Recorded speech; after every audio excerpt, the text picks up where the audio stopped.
hearing of the budget. So, Would you like to read your budget message? yeah, I guess I can do that. That is normally what happens, isn't it? Let me find it here. I will read through the, you have a. The warrants is in the That's for Christ. We need the official one. All right, thank you. All right, this is the city budget message for fiscal year 2022 and 2023, the proposed budget June 6, 2022.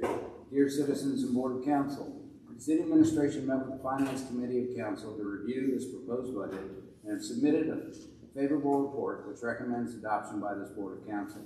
The fiscal year 2022 and 2023 budget shows the city moving away from the COVID pandemic of the last 2+ years and continuing the implementation of numerous projects, large and small, as we continue to reinvest both city reserves and grant funds on improvements to benefit the citizens of Fort Thomas. In addition to parks and economic development, this year's budget also includes the yearly street resurfacing program. Other items include scheduled vehicle and equipment replacements from police vehicles to leaf collection equipment. General Fund. The 2022-2023 fiscal budget covers all the necessary personnel, supplies, and equipment costs that allow the city to deliver the public services and programs the citizens have come to expect. This year's general fund budget is projected to have a positive balance of revenues over expenditures after transfers of $19,178. Projected operating revenues in the general fund total $14,271,496, which represents an increase of 4.4% over the previous fiscal year. We have continued to maintain our policy of conservatively projecting annual revenues while increasing some business tax estimates to better reflect audited revenues. As mentioned above, the city continues to earmark reserves towards public projects. This budget includes the expenditure of more than $1.3 million in reserves for capital improvements and public projects. General fund expenditures total $14,007,318, a 7.7% increase over fiscal year 2021-2022.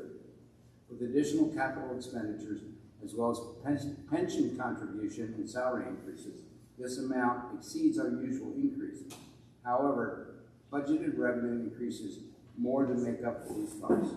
As always, this budget includes very little in the way of discretionary spending, continuing the city's aim of providing great services as efficiently as possible. Other funds. The city's other funds reflect the focus on community projects which stem from the community plan. This also includes a portion of the American Rescue Plan Act ARPA funds received by the city. The CBD fund, which handles debt service on city debt issues, is also the cost center for many of the ongoing projects. The fiscal year 2022-23 CBD budget includes funding for the Tower Park softball field, the Cultural Arts District streetscape, city building renovations, and other improvements throughout the city. Summary. Overall, this budget remains focused on providing high-level services for the people of Fort Thomas. The implementation of projects outlined in the city's community plan, and the replacement of some important vehicles and equipment. For many years and throughout the COVID pandemic, the city maintained a conservative mindset. That mindset has allowed us to grow the city reserves, giving us a terrific opportunity to improve our infrastructure and parks throughout the city during the pandemic and well into the future. We strive to offer our citizens the best possible amenities in the area, and this budget is crafted with that goal in mind. Respectfully submitted, Eric Haas, Mayor, Matthew Kramer, City Administrative Officer, and Joe Ewald, Director of Finance. So that is the budget message. We'll now open the floor for anybody who would like to ask any questions or have any comments on the budget proposal. If we can discuss, are we allowed to discuss the budget ourselves? I don't remember how this works exactly. So if it's decided in finance and comes in here, do we have a chance to discuss it again? Our opinions on it or not?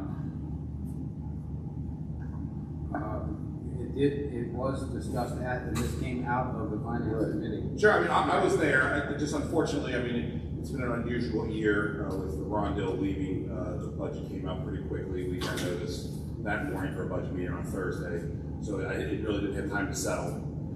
So it's been a week. I just had a couple questions, concerns, and ways that I knew. Sure. Questions? So I know that we're asking for a 4% increase, right? No, No, we're not. that's not. Yes. But that's not part of this. That doesn't occur until we find out what The You budget- mean for the taxes budget- or for The the- budget takes into account a 4% increase in revenue, We budgeted Okay, a 4% yes. increase for this. And that was roughly $250,000. $230,000. That's what we needed to make up in order to. Well, no, that's what the compensating rate plus 4% is, that actually puts us in a state in the future that we can continue to like offer raises and cover health insurance. Yeah. So I've had time to think about this a little bit, and as Joe, you did a great job with that meeting. We had a lot of, you can't miss a question. Your brain's unbelievable. I apologize, a little groggy. But so if we're just short $250,000, the entire city, generally went up 25%, right? So in their tax base, even though for the property values, but it doesn't affect the amount of income coming in. Does not. But it does affect some of them. Some of them will be lower, some will be higher. We have a $12 million surplus, which is our. To be honest, I can stop you right now. The $230,000 is a continuously recurring revenue addition. Okay. Meaning it's $230 this year, $460 next year, $690 the next year, and it just keeps going up. Yeah, you can't $12 go back. million. If I get $230,000 additional dollars out of that $12 million surplus in a certain amount of time, we're not going to have any money. Well, I mean. So no, I can say that coming from the city of Newport and knowing other cities in the area, not taking the compensated rate plus 4 or not taking any additional revenue from property taxes is pretty much starting down the road to ruin. Starting down the road to ruin. The city of Newport, while I was there, lost in upwards of $5-6 million in compensating rates, in additional tax revenue that they could have brought in. The city of Newport had north of a $10 million surplus when I started there, and by the time I took over as finance director, 6 years later, we were broke. Is that because they didn't refuse to take the rate increases? That was in part due to not taking any tax increases. With inflation and everything else, it just piles up and you Correct. can never get it back. Correct. You can never get it back. If it's gone, it's gone. So as it stands right now, not setting the tax rate or basically straight lining the tax rate for 2 straight years, we're about $300,000 in the hole, probably a little bit more. But how long has it been since we've done this? So the last 2 years, I think we didn't take a rate. We did not. We straight lined the taxes, which equated to roughly a compensating rate plus 1.75-2%, give or take. So we left $100-ish grand on the table. I think it's important to mention also with the property value increases, Yeah.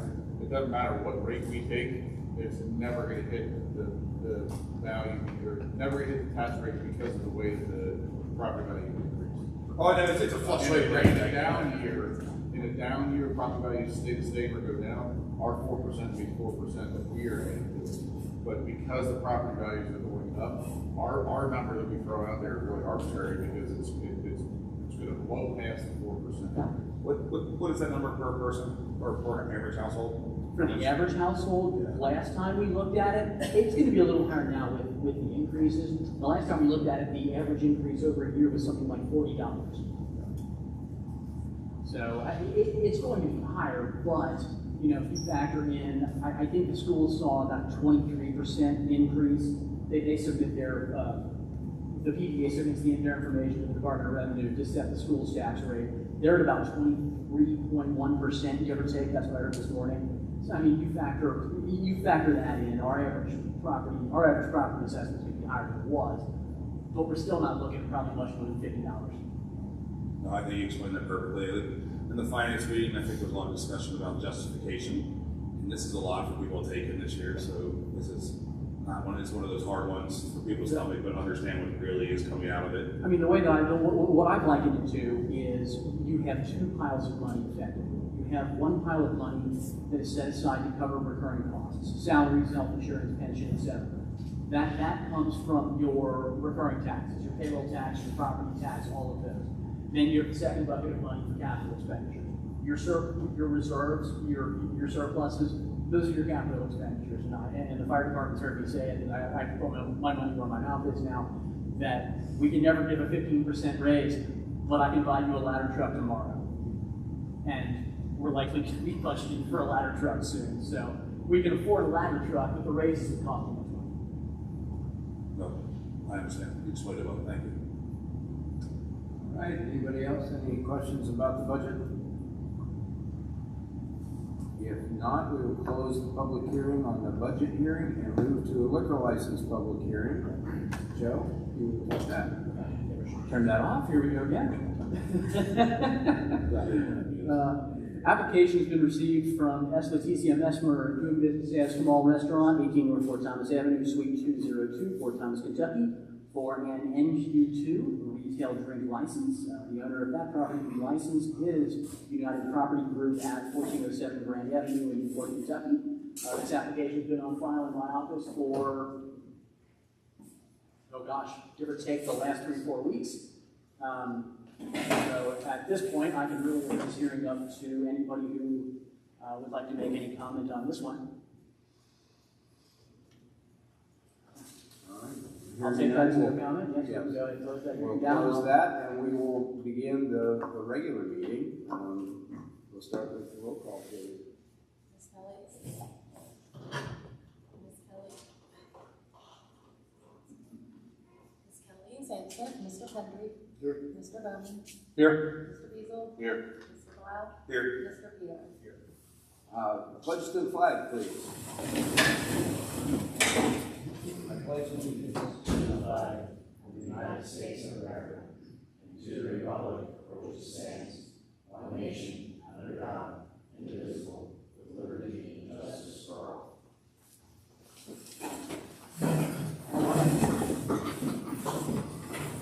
All right, the first item on the agenda is approval of the minutes of the last meeting. I'll entertain a motion. I would move to approve. Is there a second? I'll second. All those in favor, please say aye. Aye. Opposed? Thank you. We are the visitors and communications spot. If anybody would like to address council, please step up, give your name and address for the record, and tell us what you'd like to talk about. Good evening, Mayor, council members. Yes, I'm Melissa Whalen. I live at 21 Hawthorne Avenue, Fort Thomas, Kentucky. I am running for Campbell County Commissioner in District 1. So I am here tonight to introduce myself, to be available to you for any concerns you have about the county. As a quick background, I have lived in Fort Thomas for 22 years now. Both of my children were raised here and graduated from Highlands High School. I'm a native of Dayton, Kentucky, and have lived in Campbell County pretty much my whole life. I'm a graduate of Chase College of Law. I graduated second in my class 25 years ago, and I now work as an attorney in civil litigation. I've been doing that since graduation. I was a social worker prior to going to law school, and so I work as a social worker here. I have a good deal of knowledge of what the needs of the county are from doing that sort of work. But I just wanted to make myself known to the council. I'm available if you have any questions. I have contact information with me, and I thank you for your time. No, thank you very much for coming to our meeting and introducing yourself. Appreciate that very much. All right, would anybody else like to address council?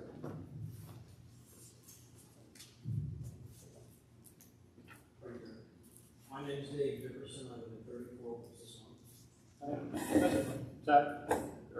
There's a button here.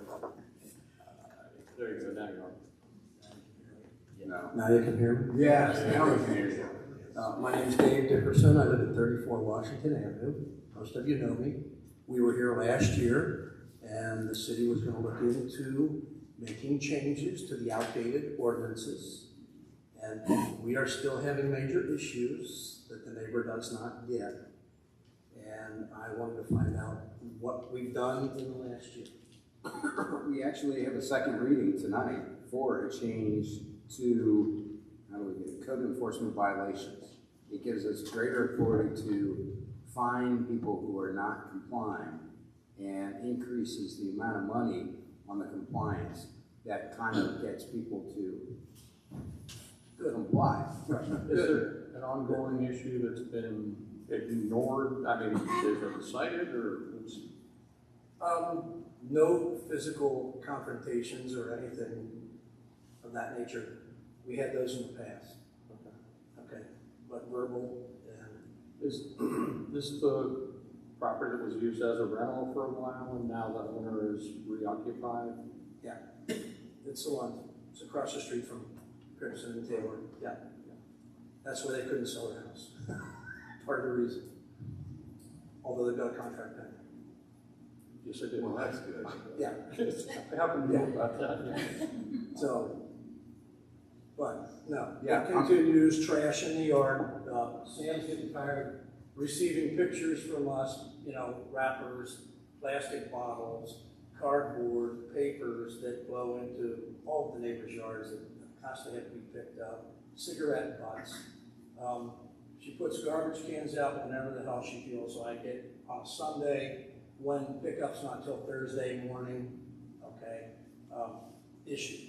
And she's not changing her ways. That's just, a couple of things. The yard's a pigsty. Should have bought a farm to hoard and collect all that crap. It's garbage. But we've had vermin, skunks, raccoons. Now we've got a coyote. We've got video. So it's not going away. But the other thing that our new ordinance or addition to the ordinance does by increasing the fines is it gives us more options after that. Right. To where it's makes financial sense for us to take it to the next level and get our city attorney involved. Sure. Yep. Absolutely. And that was really we have such a limited number of this type of issue in the city, but we need to address this type of issue that happens in the city. If that makes sense. Well, in the past, we mailed a letter, I say it again. Sam, city mailed a letter, but each letter was for a different instance of those violations. I think they need to accumulate, and once it hits the pocketbook, then I think we'll see a lot of that stuff cease.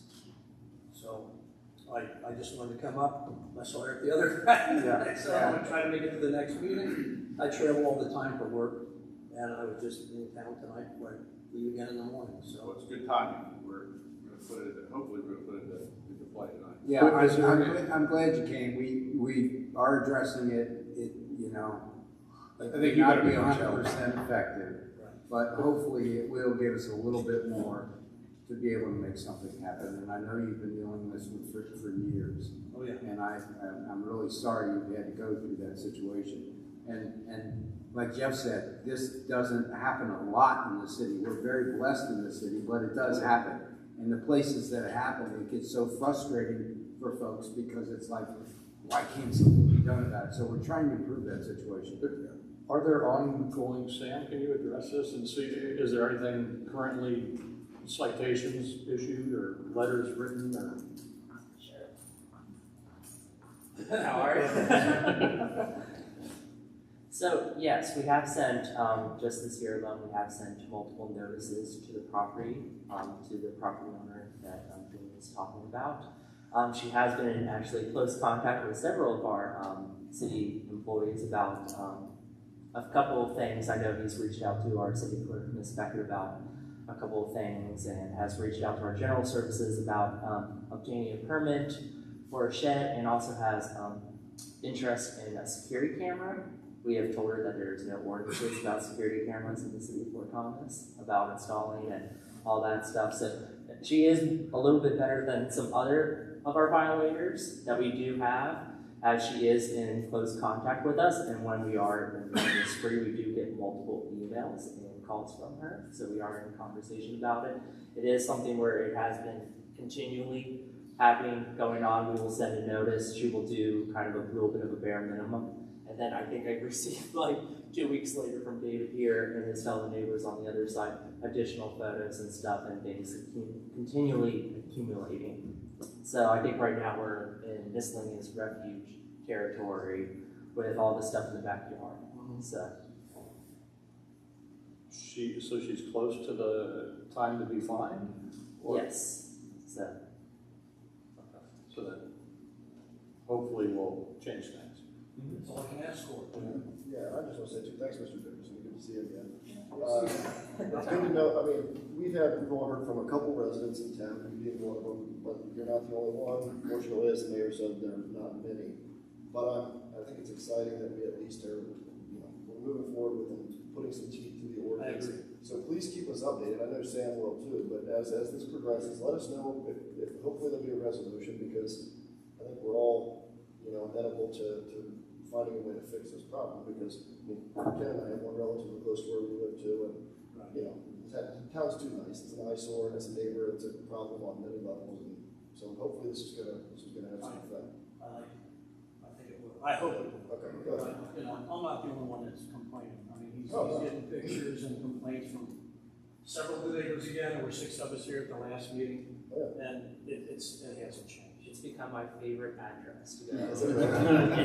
It's on the top of my priority list. So, Your continued patience, though, your continued patience is causing change, so thank you. Over here, this guy, it's true though, right? We don't have nice people with continued patience, we can't make change. Some people they go to the top right away, so. Thank you very much. Would anyone else like to address council? yeah.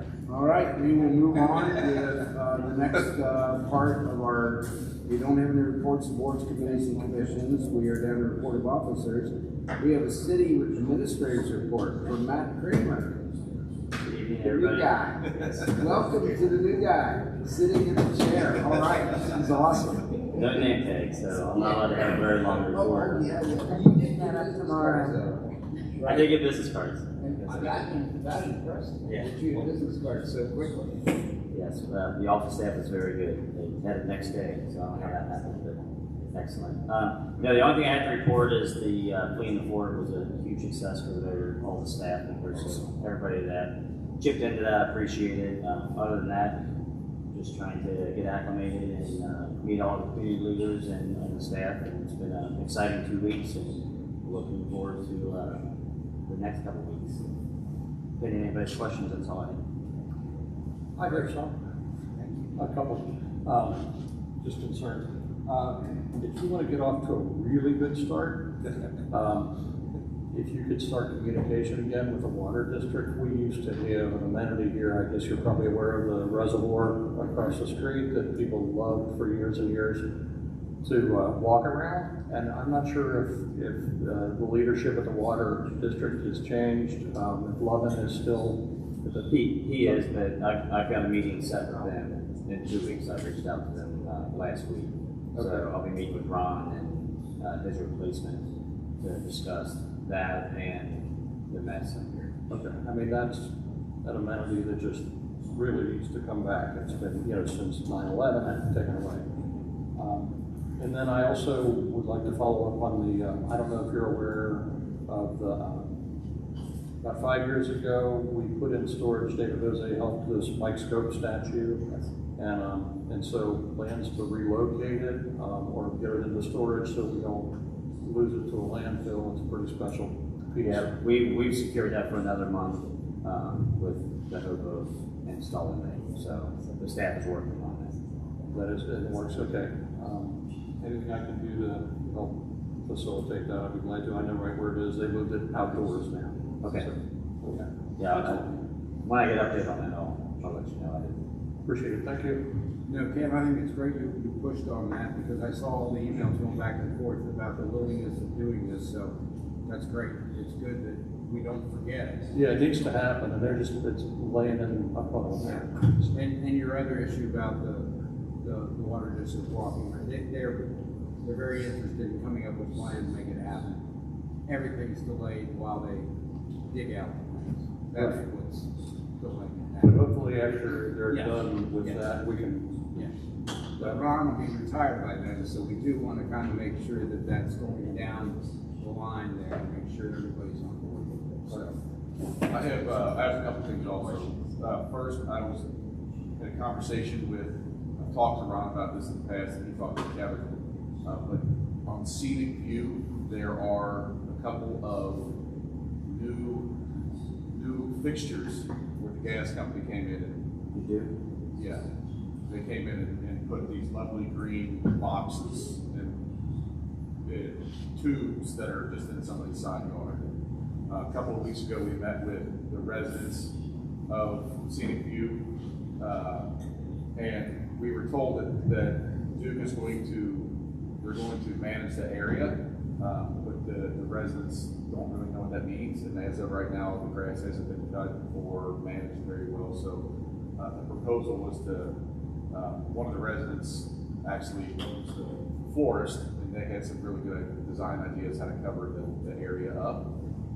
So I told them I would make sure I mentioned tonight to read the record that needs to be addressed. I know that you guys are all over it, and I appreciate that, but I just wanted to read the record that is being processed. If you could give them my email address, because I'm gonna be reaching out to Kara from Duke, and they do things like this in the city that makes us look really bad. They've got ways to get grants to help support that. So, And I'm assuming you've already contacted her. Did you take that yourself? I took that this morning, today. Oh, that's what you. Yeah, so, yeah. We were just, I was following up on that just so I could see it when I talked to Duke. Perfect. I've got a good relationship with Kara Duke, so that should be a good, but if whoever you're talking to has got a really good plan, I'd like to, if I can get a price on that, then I can get Duke to grant the money to. I'll just have them get in contact with you. Yes, thank you. And the second thing, this is just a general announcement around the golf carts. It is 19 years and older, and you have to have a seat belt for every seat on the cart. Please follow the rules. Don't screw it up for the rest of us. It's a fun thing to have in town. 19 years and older. If you have 4 seat belts, you can have 4 people in the cart. And Jeff, we will be sending out a letter here in the next week. Melissa's already completed it. I'm still proofing it just before it goes out, but that'll be sent out here in the next week. Thank you for following. All right, great. We will move down to, we don't have any old business, new business, discussion of the 4th of July parade events. We had a discussion about this at the last meeting, but I wanted to bring it back. It's done for this year, okay? The parade is on July 2nd. Do we want to come up with a formal way to deal with it in the future?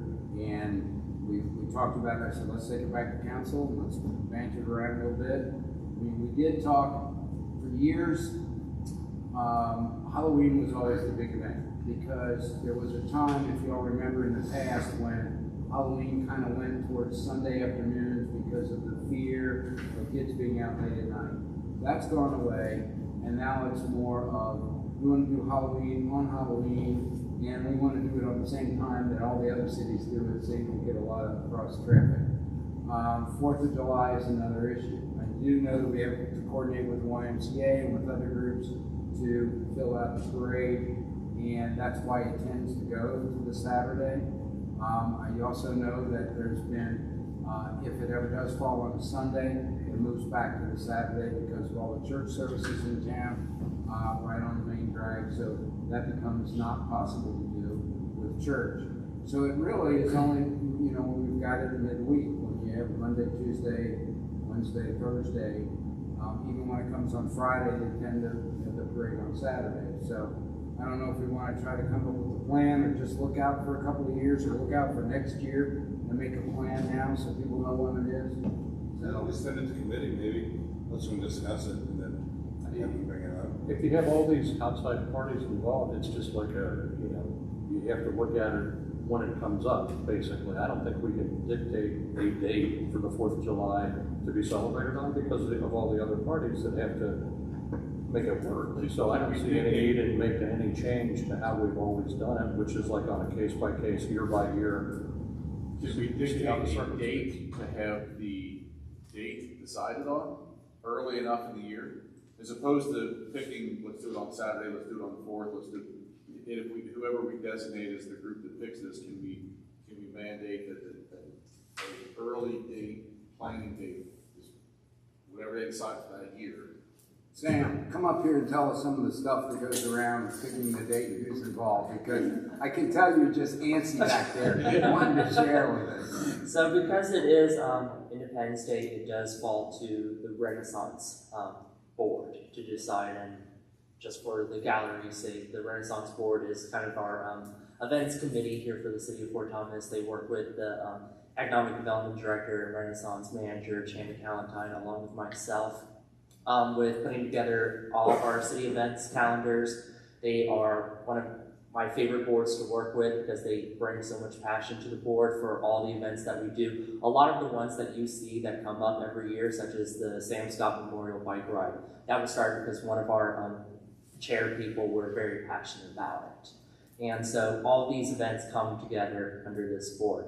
And what comes to it is that a long time ago, the YMCA used to do it before us, prior to our sesquicentennial celebration in 2017. And then for it, the city took it over and all of that stuff. And we have our own little parade committee of Jim Treft and Linda Salone, which are very crucial every year in putting together the parade for us. So we work with them, and we of course work with the YMCA still, with the Firecracker 5K that is held in the morning. We always usually kind of look at it as like when we can hold it on a Saturday, everyone has the opportunity to participate in it. And that's when we start getting together, meeting with the groups a little bit early, and a couple of months out, like this year we planned our whole calendar in January. Into February, we finalized it and we sent it out to all that stuff. But we did have these conversations with them about looking at it, because I think this year it fell on a Monday. The following day, everybody would go back to work and all that stuff. And just a way of like making it so that everyone would be able to enjoy it. They would have the following day off on a Sunday, and it's been one of the best days in our opinion to be able to hold it, is on the weekend. So, but we do hear people do have the things about having it on the 4th, such as on Halloween as well. But just since there is so much that goes into planning and executing it, that is why we kind of hold it on to the weekend. So you said that decision is usually made in January? Usually through the Renaissance Board. That is when we work to start finalizing our calendar of how so for example, 2022, all the things were planned in January. Now with Ms. Callentine, we are working actually ahead this year. Our goal is to start having the next year finalized by this year as well. So by December, we will already have in place our whole calendar for 2023.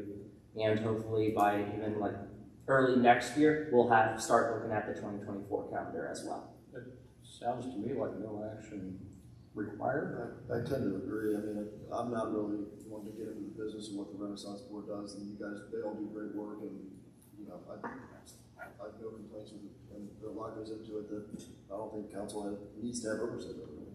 I'm completely comfortable with, if you guys are running that ship, great, because you've done a great job with it. I would like to make sure that we have it done by like January, February timeframe, and that's fine with it.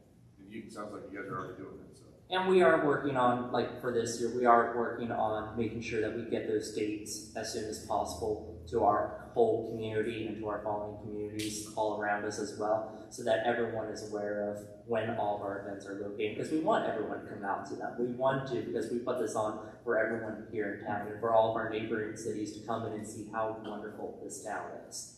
And so it is a matter of getting that communication stuff out there of when these dates are and when we can finalize them. But I have all trust in our board of volunteers. They are business owners, people who live here in the community, who own businesses, work with all of our organizations.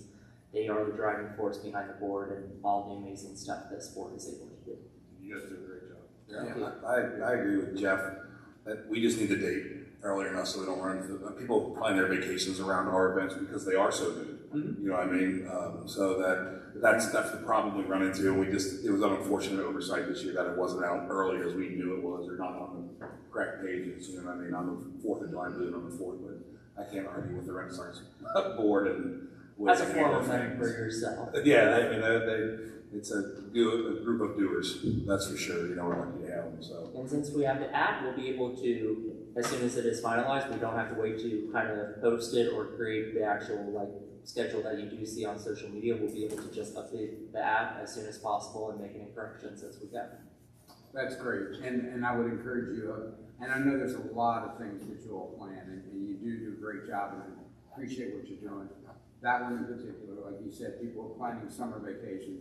The earlier the 4th of July can be planned out, probably the better. The rest of the things can fall into place around it, but that's great. Even Halloween itself, people love it here. I mean, it is my dad's favorite holiday, sitting on his front porch, you know, the fire. Yeah, that's All right. Yeah. Thanks. Actually, if you don't mind. Yeah. First of all, I agree with everything that's been said. They've obviously got the expertise in doing this, and you know, there's no good council look at it. If I don't know, it seemed like at the last meeting there was a lot of confusion over who did this. Would it be appropriate to have official? I actually say the Renaissance Board will do it. And then my second question is, would some people feel more comfortable, and is there a date by which we could request that they report the date to the council so that we know when the word gets out there and we can report? No, I mean, just, I didn't know who set the date. Do we have anything official about what the Renaissance Board handles?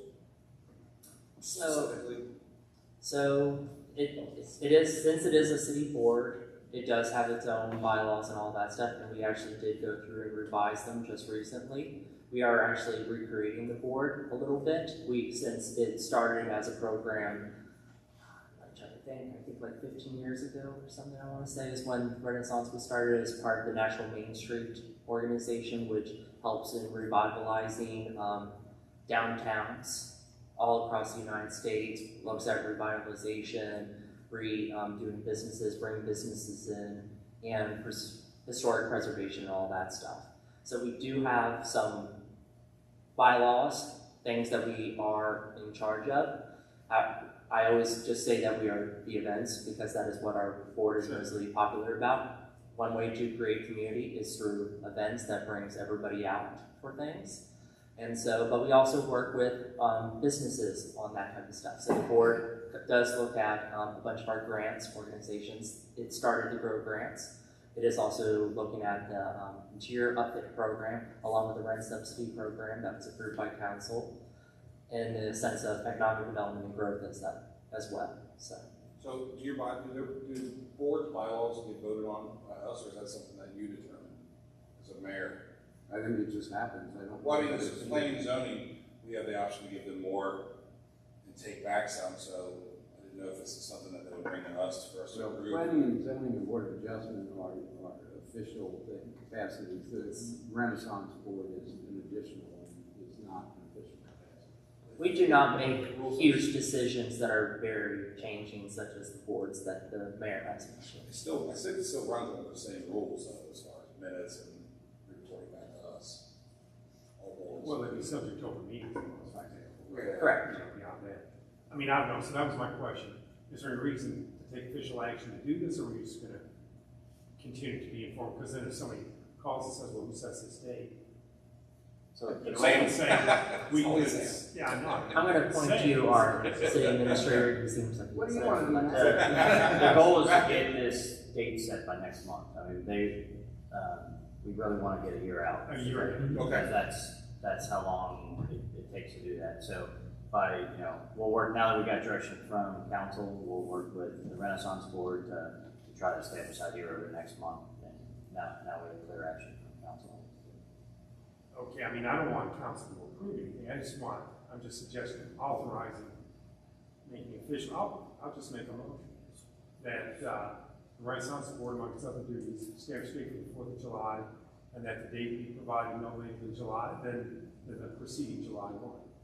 That's my Do we want to throw in Halloween on there, on Halloween? I think that was No, already because I approved by the just- mayor. Halloween has usually been us discussing it because Renaissance doesn't have any special plans for that night. They don't. Okay, I get you. All right. So that's something we usually argue about. I mean, discuss. I would agree with that motion as long as we can move it to the end of July, so it might give them a little bit of time to experience. Yeah, I mean, I'm not. Even on our August, I'm fine with whatever date. By the end of July of the preceding year. So with that motion, Right back to work. second.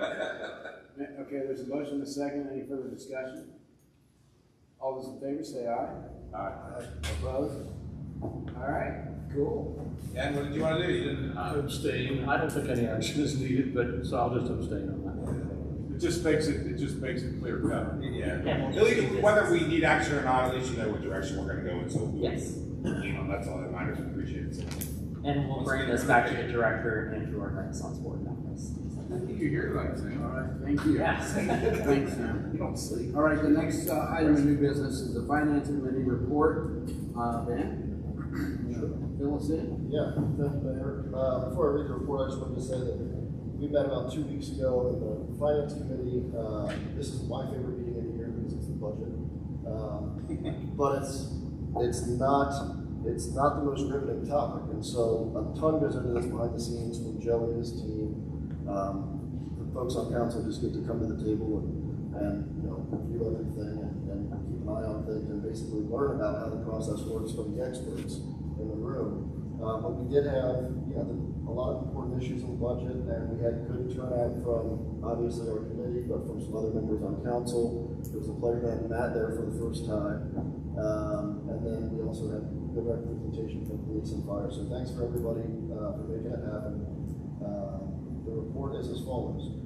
We, the undersigned members of the Finance Committee of Council, hereby report that we have met with the City Administration on May 26, 2022. The following issues were on the agenda.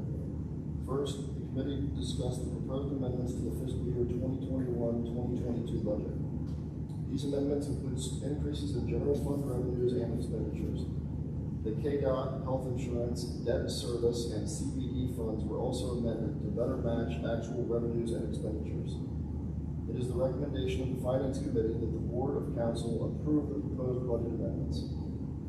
Second, the committee reviewed and discussed the proposed fiscal year 2022-2023 budget document comprising the 6 budgeted city funds. The Finance Committee is of the opinion that the proposed budget, as submitted, will enable the city to deliver public services and programs consistent with current service levels and accomplish the broader city policies as established by the Board of Council. It is the recommendation of the Finance Committee that the Board of Council approve the proposed budget and move forward with its adoption in accordance with the law. Finally, the committee discussed the use of City American Rescue Plan Act, ARPA, funds to provide city employees with premium pay. This premium pay applies to employees who were affected by the COVID-19 pandemic. After much discussion, the committee recommends that an amount not to exceed 10% of the city's total ARPA funds be set aside for provision of premium pay to employees. Signed, Ben Pendry, Chairman, Lisa Kelly, Member, Jeff Giesel, Member. All right, thank you. We have ordinances down below that reference everything that you just said in your report. Are there any questions, Ben? If not, we will move on we are down to ordinance, resolutions, and matters. Can I ask Joe a question? So I noticed that you put the same amount as last year for KDOT.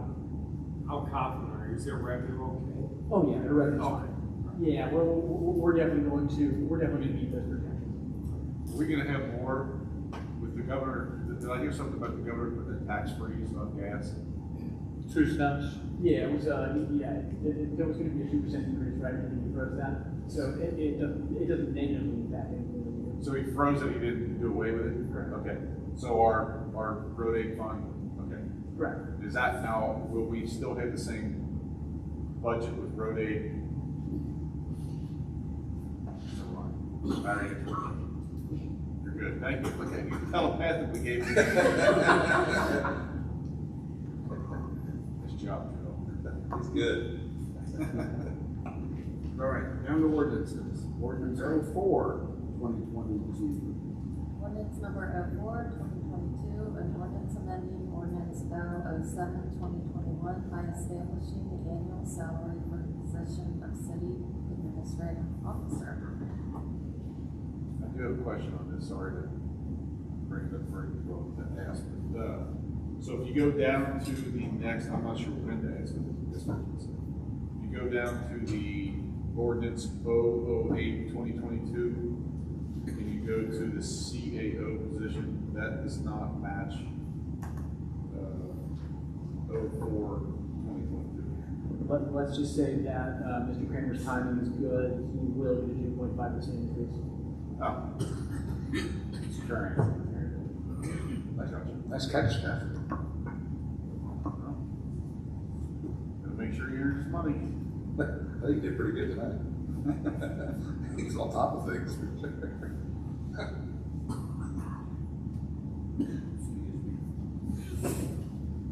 I'll entertain a motion. Also, no. Second. Roll call vote, please. Mr. Henry. Mr. Bennett. Aye. Mr. Beazle. Aye. Mr. Blau. Aye. Mr. Peterman. All right, thank you. Ordinance 05. Ordinance number 005-2022, an ordinance amending and modifying the fine schedule set forth in City of Fort Thomas Ordinance 005-2018, Section 34.13, so as to add fines for third offenses and all subsequent offenses. Move approval. Roll call vote, please. Mr. Henry. Aye. Mr. Bennett. Aye. Mr. Beazle. Aye. Mr. Blau. Aye. Mr. Peterman. Okay, ordinance 06 is the first reading. Ordinance number 006-2022, an ordinance amending the general fund budget for the city of Fort Thomas, Campbell County, Kentucky for the fiscal year 7/1/2021 through 6/30/2022 by estimating revenues and resources and appropriating funds for the operation of city government. All right, ordinance accepted. Ordinance number 007-2022, an ordinance adopting a general fund budget, municipal road aid fund budget, debt service fund budget, capital projects, CDD fund, health insurance fund, and waste disposal fund budget for the city of Fort Thomas, Campbell County, Kentucky for the fiscal year 7/1/2022 through 6/30/2023 by estimating revenues and resources and appropriating funds for the operation of city government. That's also first reading. Okay, 08. Ordinance number 008-2022, an ordinance establishing compensation of the employees of the city of Fort Thomas, Campbell County, Kentucky for the 22-23 fiscal year and providing for the manner of paying such compensation. Also first reading. 9. Ordinance number 009-2022, an ordinance amending the personnel and pay classification plan by unilaterally increasing official pay table by 2.5% effective on July 1st, 2022, and amending the compensation ranges for various positions. Can I ask a question on that one? Is this the last year of our negotiation with, after this one's last 3? Yeah, why do you think Ron retired? Yeah. Okay, that is also a first reading. Now we have a resolution, R01-2022. Resolution number R01-2022, resolution of the Board of Council of the City of Fort Thomas, Campbell County, Kentucky, requesting that the Kentucky Economic Development Finance Authority adopt a resolution providing for the issuance of refunded revenue bonds or notes in an amount not to exceed $20 million, the proceeds of which will be loaned to Carmel Manor Incorporated, a Kentucky nonprofit organization with facilities located within the boundaries of the city, to refinance revenue bonds previously issued by KEBFA for the acquisition, construction, and equipping of certain healthcare and health-related facilities. Can someone explain this to me? I was just trying to read this, and it was a little bit out of line. This one's really pretty simple. So Carmel Manor actually received some bond funding through the Kentucky Economic Development Finance Authority, KEDFA. We just simply have to approve that. We have no financial skin in the game in any way, shape, or form. This was over 10 years ago. So really all they're doing is refinancing their bonds like we did with ours not too long ago. Why are we involved? Why do we have to approve it? And Roger, you could. Yeah, I mean, that's what the state requires. Yeah, it just requires most approval. They have a local resolution, not necessarily approving it, but not, not that they're against it. They just want, it's especially sure there's some local input on those state level decision. Thank you. Move approval. Right. Roll call vote, please. Mr. Guthrie? Aye. Mr. Bailey? Aye. Mr. Weasel? Aye. Mr. Black? Aye. Mr. Bean? All right, that's all on our agenda. Thank you all very much for attending the meeting and all you out there watching. See you in 2 weeks. Another meeting in 2 weeks. Yeah, great. That's all it does. Great process.